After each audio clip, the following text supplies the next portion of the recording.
back from Orange Theory last night. That's the last I checked. I'm just checking in now because I don't have a prep period. Because we have PLC meetings on Wednesday. And the focus of today's meeting is how are we going to take all the 8th graders on campus and intermix them and level them into classes and do something that the vast majority of teachers on campus just don't think is a good idea. So that's what we'll be doing during that meeting, and I'm going to really try my hardest not to get as upset as I have been. I still absolutely think it's the wrong thing to do. So I won't be able to check in during my prep because I'll be too busy doing that. As far as last night, I woke up last night I realized I just don't have the energy to come home and do work. Like once I get home, I think it's more so if I get home and then I go to Orange Theory, and by the time I shower and everything, it's like 7 o'clock, so it's still relatively early in the evening in relationship to what time I go to bed. This truck right here makes it very difficult to see. It's still relatively early because I go to bed around 10, and in years past I would do some work, like I would have the energy to do some work, but I have just found this year, like once I get home, shower, put on my pajamas, eat, I like physically can't do anything but just sit there and just sit. And I don't think that's a bad thing. I just think, I don't know if that's just indicative of this particular school year. I don't know if it's indicative of me working out. I feel like it's not, because when I would work out in the mornings before work, it's not as though I would work out and then just feel completely depleted of energy. It was the complete opposite. Like I would feel more awake. It just feels like it's just mental and physical exhaustion. So I didn't do anything aside from edit the video after working out. I don't feel too bad because it's not like I have a whole lot to do, but I just like to try and do some things so that I can either just stay afloat or get a little bit ahead. But I just couldn't do it. So that's how my night ended. I didn't eat a dinner. I just ate a Greek salad, a very light salad, just to give my stomach a rest. I did have a little ice cream bar for dessert. I just feel like my hair is, oh, maybe that's not. I just had one of those Trader Joe's ice cream sandwich for dessert. And then I started a new book called Such a Fun Age, which I believe is a pretty popular book. I just finished a book I started over the summer. And I can't think of the title right now, but I know it's pretty popular. So I was at least excited to carve out some time to start a new book. But as far as today is concerned, we're just going to continue with the Articles of Confederation. I'm supposed to introduce the story Cujo to my students, but I don't know if I will, because I really want to get the Articles of Confederation done. And if I do anything with Cujo, it's going to be very quick and very brief, just to acclimate them to the story, give them some background knowledge. And then with leaderless discussion today, which is what we do on Wednesdays for Article of the Week, we're going to have to really lay down the law. Like yesterday I said, I gave a little bit of tough love. So we're going to practice coming up with discussion questions as a group. We're going to evaluate them so that they hear examples of what a good discussion question is versus what a not so good one is. And I think I'm just going to start weighting that assignment heavier. It's unfortunate that I feel like I have to make that play, but I feel like, well, maybe I just need to weight this assignment heavier so that some of the students take it more seriously. And if that's what I have to do, that's what I have to do. And I just reiterated to them, I don't know how many times I've said to them that my class is really, it's not a class where you can just kind of sit there, not do any work, hide in the corner, and never be spoken to about it. Nor is it a class where I'm going to give you assignments that are just like insultingly easy, where you're just filling in a blank. Like you are going to have to think. So we're going to see how that goes. So my thought is I'm going to teach them what a good question should look like and set the expectation again going forward. And if they continue to choose not to do that, that'll just be on them. I don't know. So I'm here. Talk to you guys later. It's 3:30. I am just about getting ready to go home. I'm not done for the day, but I'm just gonna go home. soon because I have to work out and I have to cook, and I really need to be better about walking Riley. I don't know if I've said that in a previous vlog, but Riley has really been suffering. So I'm trying to get in the habit of just doing the things that I feel like I absolutely positively have to accomplish. My desk is a mess right now. Here's what's on my desk at the moment. Just peanut butter, papers. That's a mess to me. I'm trying to really be better about doing what I have to do at school, leaving at a reasonable hour, and then doing the rest at home, which completely contradicts what I said this morning. But I feel like I'll have energy today because I'll be getting home earlier, and I really need to do this. Like, there's stuff that I absolutely need to do, but I also, for work, but there's things that I absolutely need to do for my own personal, mental, and emotional health. So my slides are made for tomorrow. I know what I'm doing. There's some copies I need to make that I know I'm gonna use, and then the rest of it I can just do from home. So as far as today, we finished the Articles of Confederation activity with my homeroom class like I knew we would. And I didn't leave the link. Someone asked for it and I was like, latawnya, you didn't even give them the link. You told them about it, but you didn't give them the link. I'm a bad YouTuber in that way. But I will do that today. But also I'm glad I didn't give it to you right away because I hadn't fully done it yet, and so I wasn't sure if I thought it was successful. But now that I finished it with my homeroom class, and I know I'm licking my fingers, I just washed my hands. I've only been in my room touching my own things. When I finished with my homeroom class, and once they realized how to rotate around the room, walking around and listening to them as they were going through the activity, for the most part they were on task. And then when we shared out and I just confirmed that they had the correct information by calling on them and asking them, for example, what could possibly be an issue without having no chief executive officer? What are some things that could go wrong? What could go wrong if the federal government can't collect taxes from states? And they were all spot on with what you want them to say. And so at the end of the day, I feel like they understood that the Articles of Confederation were the country's first attempt at a constitution, and that it failed, and these are the reasons why it failed. So I would say it was a successful activity. Again, I used the rotations option, but it is also created so that if you want to, you can do it as a whole group and fill in the graphic organizer together.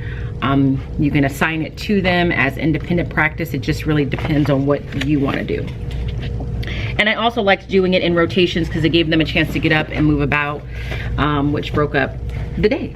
So we did that, and then in my switch class, they took their vocabulary quiz on story elements, and we didn't even get to the Articles of Confederation, but I am 1000% confident we'll get them caught up tomorrow. But in both classes, we did write the leader list discussion questions together. These questions were much better. Granted, they did work in a group, but they came up with some really good discussion questions. Some of them were still struggling with it. And then I voted on the questions that I thought were really well, and then we discussed those questions as a group. I did let them know that going forward, I am gonna weight that assignment heavier, so it's gonna be worth more points. But no, there is no but to that. That it was gonna be worth more points, and that I am purposely doing that because I think some of them just aren't taking the assignment seriously. And I said it's unfortunate that I'm kind of manipulating it that way, but I'm hoping that this will trigger some kids to kind of realize, oh, I need to put forth my full effort in this because I'm losing a lot of points on something that I should be able to complete, and complete it with success and complete it well. So I'm glad I did that, because you can't, you know, now I can say for certain that we remediated, we stopped, we paused, we thought about it. So that was good. As far as my PLC meeting and the whole intermixing of kids for UA, grade level wise, we had that meeting. I wasn't really sure how I wanted to approach the meeting. At first I was like, I don't know if I'm gonna go in and volunteer what level, because I just wasn't sure what I wanted to do.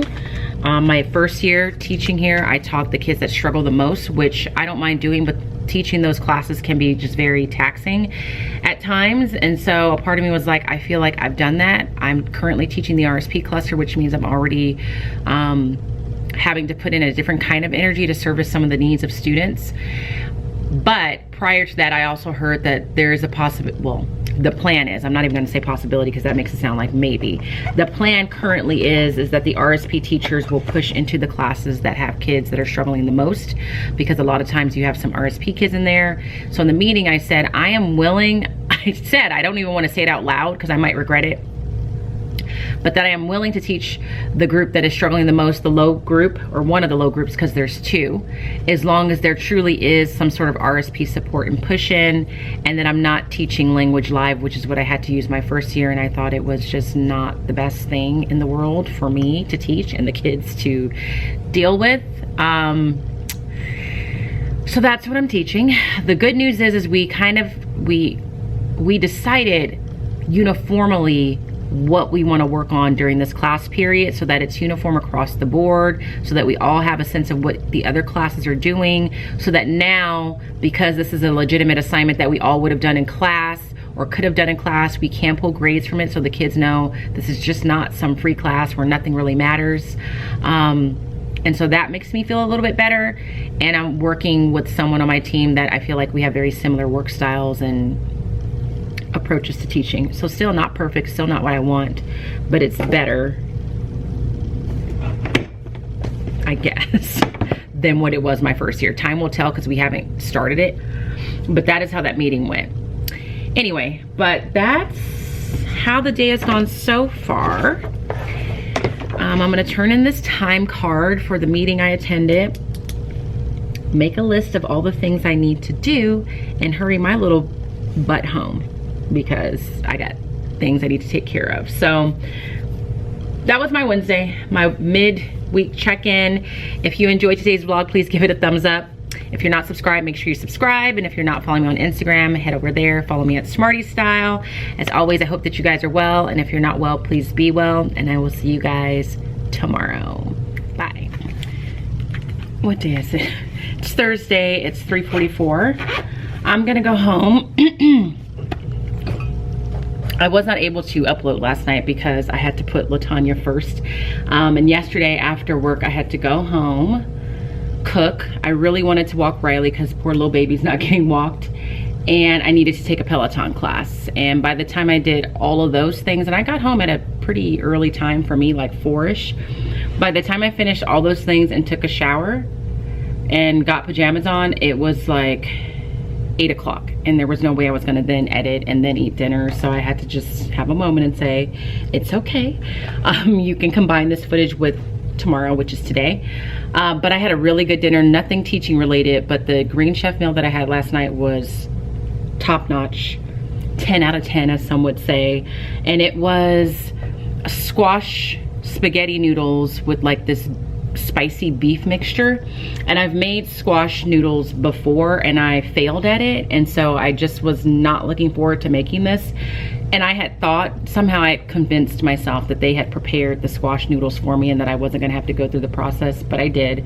But luckily the squash was already cut, which is a huge step in getting that done, but it was so good. It made me want to have squash noodles more, and I was so excited to eat my leftovers for lunch today. And I'm even more excited to have my leftovers for dinner today, because it's the same thing tonight for dinner and then tomorrow for lunch. But before I go, I wanted to show you what I am doing for Shays Rebellion. I did this lesson last year, but it was virtual, so it wasn't quite the same because we were virtual. But it comes from Stanford History Education Group, and it just, well, I'll show it to you. But we finished Articles of Confederation in both classes, so my switch class is now caught up with my homeroom class there. And so Shays Rebellion is like the next step in the progression of what we are learning in U.S. history here in the state of California. And I will try and remember to link both the Stanford History Education Group lesson as well as the TPT product that I referenced. So I just made these slides using, this is from slides ago, like I couldn't find anything on Canva this time around. And what I do is like everything that you see here is directly from the lesson from the Stanford History Education Group. I, as I've said before, just make slides to keep myself on track with the order in which I want to go. So this is just the cover, and it tells them that we're going to be really looking at the question of whether or not all Americans at that time think the Articles of Confederation were too weak at the end of Shays Rebellion. So that's the central question. How did Americans react to Shays Rebellion? I just remind them of some of the issues with the Articles of Confederation and why it didn't work. And then the first thing you do is you read a textbook passage that describes Shays Rebellion. So before we read that, I told them, as you're reading, you want to annotate for these 3 questions. According to the textbook, what happened at Shays Rebellion? According to the textbook, how is it connected to the Articles of Confederation? And according to the textbook, how did Americans respond? Making sure that they knew Americans at that time and not like Americans today. So then we read the textbook passage that's already provided for you, and then after that, as far as I got, was just telling them, like, generally speaking, the common story that you'll hear about Shays Rebellion is that after that rebellion, the founding fathers realized the Articles of Confederation were too weak and decided that they needed to have, in fact, have a central government that had more power and control to prevent these uprisings from happening again in the future. And that's where we stopped. We didn't get to this lesson at all in Switch. We'll be doing that tomorrow. But the progression of the lesson will then take us to investigate whether or not that really is how it went down. Did everybody feel like we needed a stronger central government? Did everybody think the Articles of Confederation were too weak after the rebellion? And so there's a passage that they're going to read from Thomas Jefferson, where Jefferson gives his reaction to Shays Rebellion. I don't want to say what that is here because I know some of my students watch. But after we read that, we're going to answer some questions using this strategy called One Stray. I just got this strategy from Kagan Training. So basically, the groups are going to discuss a question. Everyone needs to kind of take notes on what the group is saying. And then after that period of discussion, I'm going to randomly call a seat number, and whoever I call, that person's going to stray away from their group. Then they will find a new group and share their group's responses with the new group they're joining, as well as listen to the group they are joining in terms of what their response to the same question was. And then step 4, the stray person will go back to their group and share what they got from the group they visited, if that makes sense. So we'll do that, and then these are the 4 questions that we'll be discussing. What are the pros and cons of a strong central government? Why would the idea of poor farmers rebelling be, this should say scary to many people? Let me fix that right now. There we go. Why would it be scary to many people at the Constitutional Convention? And then, do you agree with Jefferson's statement about the Tree of Liberty? And I'm missing a question. I need to put the 4th question there, which I'll have to do like tonight.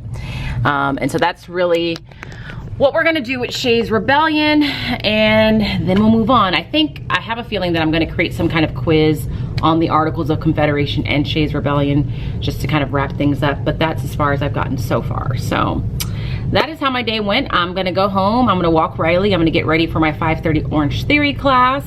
So that's it, and my battery's about to run out. So if you I also got footage of me teaching my Switch class the Articles of Confederation lesson, and I don't know how much of it I got, but there was a rough start. So if you think that lessons are always just going smooth sailing in this class and the kids are always ready and responding, that is not necessarily the case. And there was a moment today where I was like, guys, we gotta get it together, we gotta sit and think here for a moment.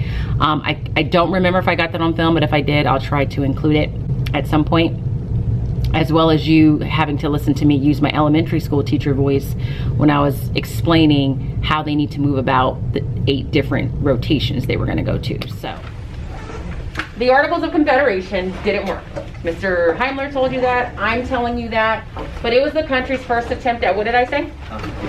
A what? Constitution. A what? Constitution. Constitution, okay? So they tried, but you need to also make sure that you understand when he's saying that the colonists were, let's say, traumatized by their experience living in the colonies with Britain. What didn't they like about life in the colonies with Britain being in control? What were some of the things that they had an issue with? Taxes. Taxes. They wouldn't let them know what they were doing. They just do whatever. They, like, Britain was just telling them what to do. The gist of what they didn't like is did they have religious freedom? No, they were told this is the religion that you need to practice, this is what you need to do. And so they didn't like it because they felt like they were being very, very controlled. Like they didn't have freedom to live how they wanted, do what they wanted. So when they created this constitution or this document that's supposed to outline what is allowed and what isn't allowed, do you think they wanted to create something that allowed people to have a lot of control? Yeah. No. Yes. Or no. No. Why not? Yes. Yes. Why? No, they want. So they can have more control over their own lives. Everybody, let's stop and think. If you didn't hear the question, say, can you repeat the question? Or if you don't understand it. If they left Britain because they felt like they were being too controlled, do you think they would then create laws and rules in the new country that gave individuals a lot of control over each other? Like where the government can control them? No. Yeah, Why not? Why wouldn't they have done that? because if the government couldn't control them, it would be an uncivilized place, and it would be fair. Now listen to what I'm saying. Like the example he gave in the video, or the metaphor, or the analogy where he said, let's say you're a girl, you have a boyfriend, and your boyfriend is very controlling, and you don't like it. You're gonna eventually dump that boyfriend, and then you're gonna find a new one. Are you gonna want a whole new controlling boyfriend? No, No, you're gonna want someone that's what? less controlling. Less controlling, giving you more freedom. So now think about that and listen to what I'm asking. Listen closely to what I'm saying. If the colonists left England because they felt like the country was too controlling, like the people in power had too much power over their day-to-day life, do you think they would have created a document for the United States that would allow the government to have a lot of control? No. What? No. No. Okay. And why not? Because they would just do the same thing over. Yeah, because then they would just recreate the country they just left. So the Articles of Confederation had rules, but there were things that prevented any one person or any one group from being in control, okay? So what you're going to do is, in a moment, I'm gonna tell you how you're gonna rotate, but you're gonna be rotating around the class. So you're gonna travel with your group to each table group. You will have a few minutes at each. And at each table group, you're not moving this. This will always stay where it's at. Each table group, there's a visual that tells you one aspect of the Articles of Confederation, or one part of it. So for example, table 1 has visual 1, and it's telling you that with the Articles of Confederation, there was no chief executive. If you don't know what a chief executive is, by looking at this visual, what are you supposed to realize a chief executive is? Like a president, okay? So one of the aspects of the Article of Confederation is that there was no chief executive officer, no president. For 5 table points, let's see if we can think, why wouldn't they want to have something like a president? Let's get to thinking. Here we go, waking up. Why wouldn't they want a president? There's no punishment. It just means there is no formalized system. There is no structure. And there's no like like mayor or something. It could just be up to an individual person. So yes, maybe people would get away with crimes, but what else should you be concerned with? What if you, people who committed a crime will probably get like a lesser punishment, and then Or maybe they're wrongfully convicted. Or they would Yeah. repeat the same crime. yeah, people like you and I could commit the same crime, and maybe your punishment is different from mine because Yeah. maybe the there's judge no- just that makes was in a mood. just in a bad mood, Just not there you go, happy. like that. People could be accused incorrectly, and there's nothing there that's going to help you figure out what's going Yeah, since on. back then there's no lawyers, right? So technically you can't really get defended by like a more formal person. So yeah, And what if something wrong happens to you? Where do you go? police station, but I doubt they'll really. Like, what if you decide I want to go to court because someone has done something wrong to me, do you have a place to go? Doesn't really seem like you have any sort of recourse. And if someone like destroys your property back then you can't really do anything about it since there's no court system. You can't really sue the person. So yeah. Yeah, because nowadays, if something wrong happens to people, one of the first things they'll say is, "I'm going to call the police." I'm gonna sue you. Or I'm going to sue you. To court. Yeah. So my lawyer. So there's no like order in the court or whatever. There's no order in the court because. So, that's it. If you enjoyed today's vlog and yesterday's, please give this a thumbs up. If you're not subscribed, make sure you subscribe. And if you're not following me on Instagram, head over there. Follow me at Smarty Style. I would greatly appreciate it. And as always, I hope that you're well. And if you're not well, please be well. And I'll see you tomorrow.